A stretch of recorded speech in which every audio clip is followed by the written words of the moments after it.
Hello guys, here I am with my spoiler-filled review of Lady Midnight by Cassandra Clare. If you do not know the premise of this book, if you haven't read it, and if you do not want to be spoiled, I would strongly recommend you close this video right now and you go check the spoiler-free review that you can find in the description box down below. And then once you read the books, you can come back. So this is more of me giving my opinion and sharing it with you guys, and if you feel free to tell me what you liked, what you disliked, if you really loved the book or if you really hated it. All criticism and opinions are welcome.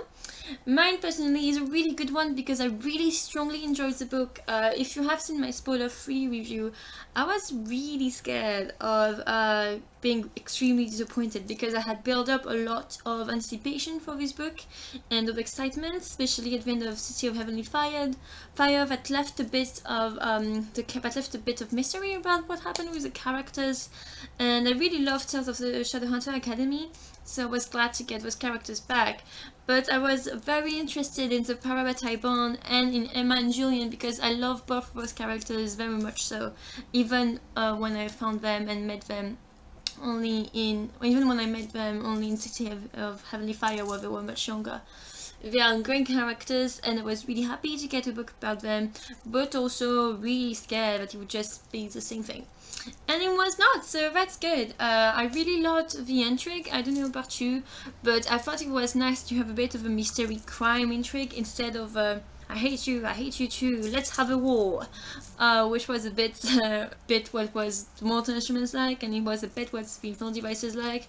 You're not normal, and yeah, you're not normal, and okay, I'll have a war with you to get your superpower. So I was glad to see something completely different and to see Shadowhunters actually being Shadowhunters and doing their work of killing demons every day and hunting them down and just basically having an investigation. I'm a really big fan of crime novels and of mystery.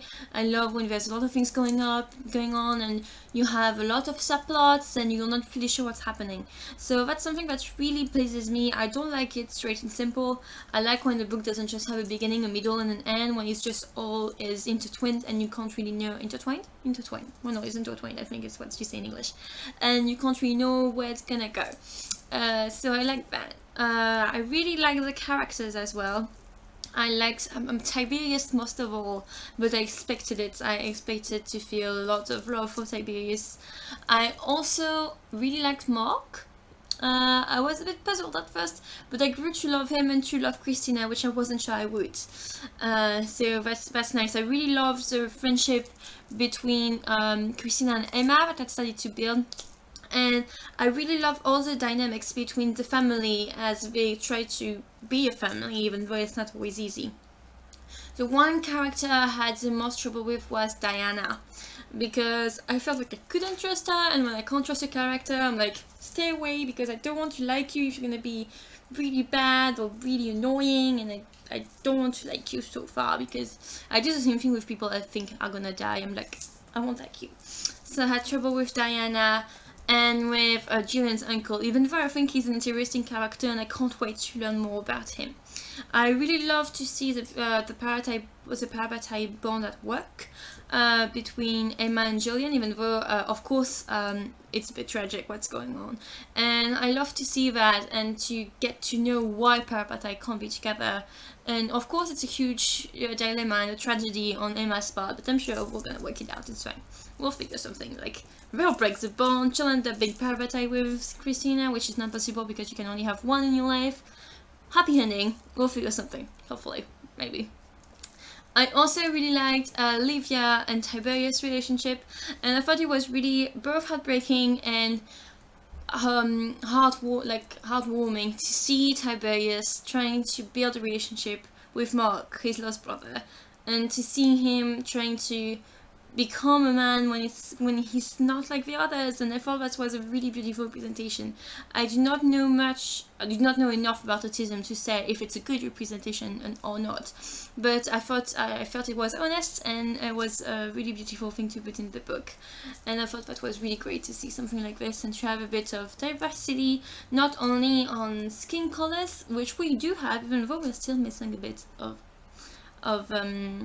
POC, which is, well, often the case in books. Yeah, it was good to have also multi-diversity, like different people that think in different ways. My biggest problem with the book was that I saw it coming. I really liked the intrigue, and I really liked the murders. And I really liked just, you know, I didn't see coming, like the whole how it works, you know, the hunt and everything. I hadn't seen that coming, and I didn't understand the water at first and what was going on with the bodies, and that's what kept me really entertained and what kept me going until the end of the book. It wasn't wondering who was doing it, because the second we see that person coming in, I was like, it's you. When we met the world, the other one. Probably because I don't know if it's because I've read many books, or it's because I know well how Cassandra Clare writes. I don't know. I have read all the books, and it's true that I do love them, and I have reread them, and maybe that has made me more influenced, and now I can kind of see patterns and shapes. But he seems so trustworthy and so innocent and so willing to help while not helping at all. So yeah, that was a bit disappointing figuring it out. But I hadn't figured out the whole story behind it, and so it kept me entertained, and it kept the mystery alive, which was what mattered really. I also really liked the poem Annabelle. I thought it was so pretty, and I'm excited to see more about what are they called? What are they called?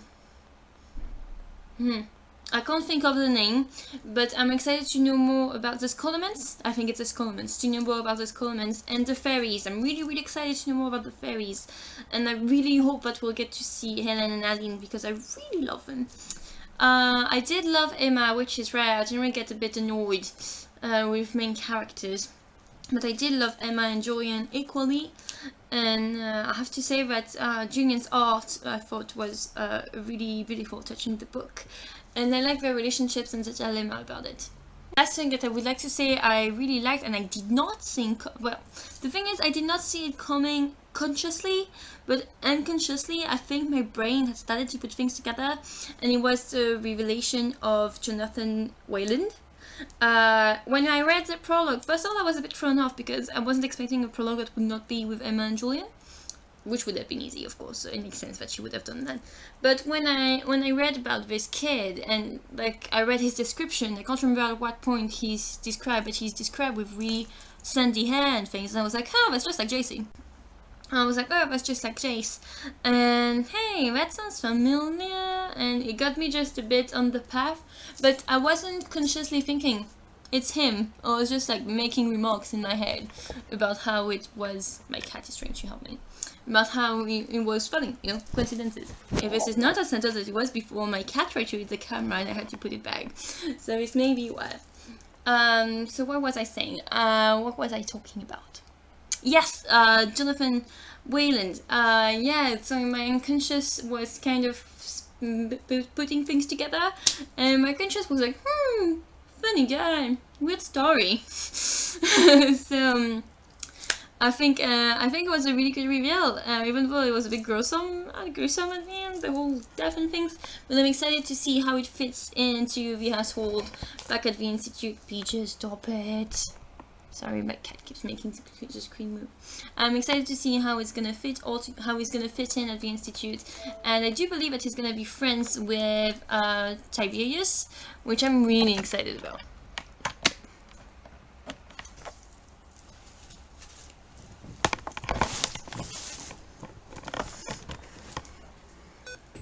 I do believe he's going to be friends with Tiberius, and I'm really excited about that, see how he's going to fit in and his relationship with everybody.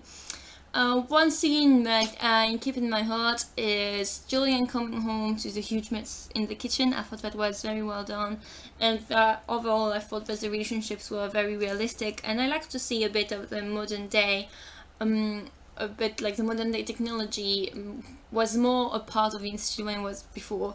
Probably because those kids are left alone and they just do what they have to do. But it was the first time that you really see them taking the car, using computers, mobile phones and all this. And I thought it was quite cool, you know, to see a different side of the Shadowhunter world.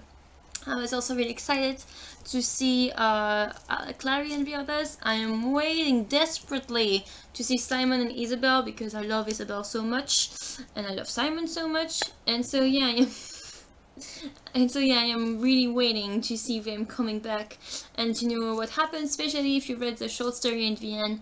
I can't wait to know, but of course she's gonna say yes in the end. It's fine.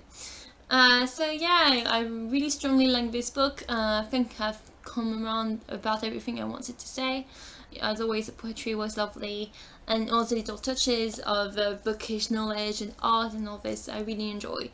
And I thought that overall it was a really powerful movie that was quite, very powerful, not movie, very powerful book.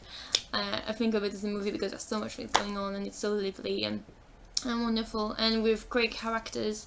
And I'm very pleased and I can't wait until the next book, which is I think Lord of Shadows, if I remember well. So I'm really excited and I hope you have liked it as much as I have. There were things that weren't perfect, of course, and the ways didn't make sense. And of course it's disappointing when you learn that Emma's parents died just because they were there. Because, you know, you build it up in your like she did, you build it up in your mind that there must have been something special about them, there must have been something, and in fact they were just a crash test that didn't go really right. So yeah, it's wasteful, but I think it's a good lesson also for Emma and for readers that not everything happens always for the best of reasons. And I like that this happened in this book and that we got to see this and to see all those things come and done. Now I'm really excited, and I have to say I was also quite glad that we got to see Mark with Kieran and Christina. Bisexual Mark is really interesting, and though he doesn't realize that he's bisexual because sexuality to him is very different than it is to us. And I don't know who I'm rooting for. And I think I'm maybe more rooting for Christina because I love her so much, whereas I see Kieran as a bit of a selfish prick. So maybe I think Christina is more deserving of Mark, but I don't get to decide, so we'll see. Because it's true that the chemistry between Mark and Kieran is very heated and very lovely to see.